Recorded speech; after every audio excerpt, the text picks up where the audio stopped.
Tanaman kratom, manfaat dan bahayanya.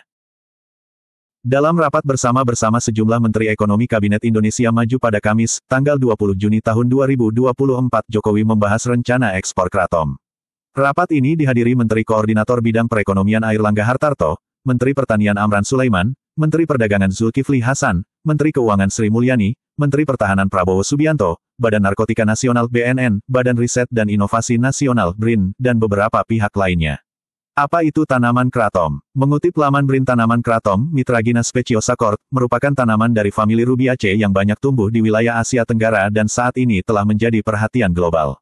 Tanaman kratom di Indonesia sudah banyak dimanfaatkan dan dibudidayakan oleh masyarakat di Kalimantan Barat, sehingga menjadi komoditi dengan peluang ekspor yang tinggi dan menguntungkan secara ekonomi.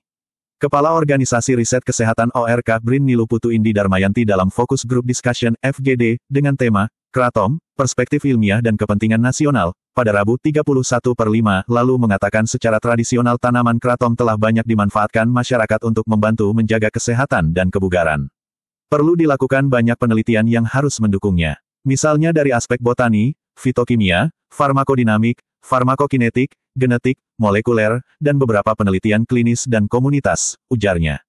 Morfologi dan habitat tanaman kratom. Secara morfologi, kratom berupa tanaman pohon dengan batang lurus dan kulit batang berwarna abu kecoklatan.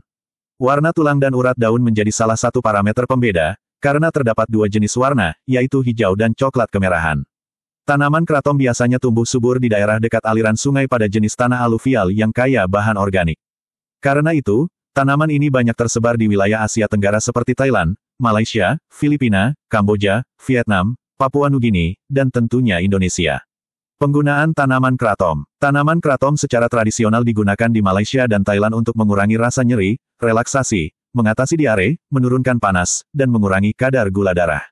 Sedangkan di Indonesia, secara tradisional tanaman kratom banyak digunakan untuk menambah stamina, mengatasi nyeri, rematik, asam urat, hipertensi, gejala stroke, diabetes, susah tidur, luka, diare, batuk, kolesterol, tipus, dan menambah nafsu makan. Pada dasarnya, hanya bagian daun dari tanaman kratom yang dapat dimanfaatkan dengan cara dikunyah, diseduh seperti teh, dihisap sebagai rokok, dan dicerna sebagai tablet terkompresi atau kapsul. Konsumsi tanaman kratom dosis rendah dapat memberikan efek stimulan, sedangkan dosis tinggi memberikan efek sedatif. Efek tersebut disebabkan oleh senyawa mitraginin dan 7-hidroksimitraginin yang bertanggung jawab sebagai analgesik, antiinflamasi, antidepresan, psikoaktif dan opioid. Khasiat psikoaktif inilah yang membuat tanaman kratom berpotensi untuk disalahgunakan. Penyalahgunaan tanaman kratom. Penyalahgunaan tanaman kratom dilaporkan mengakibatkan kejang, psikosis akut, bahkan hingga kematian. Namun demikian, dalam beberapa tahun terakhir, pemanfaatan kratom sebagai recreational drug semakin populer di seluruh dunia. Tanaman kratom disebut oleh banyak orang sebagai produk psikoaktif aman dan legal, dapat memperbaiki suasana hati, mengurangi rasa sakit, dan memberikan manfaat dalam terapi kecanduan opiat.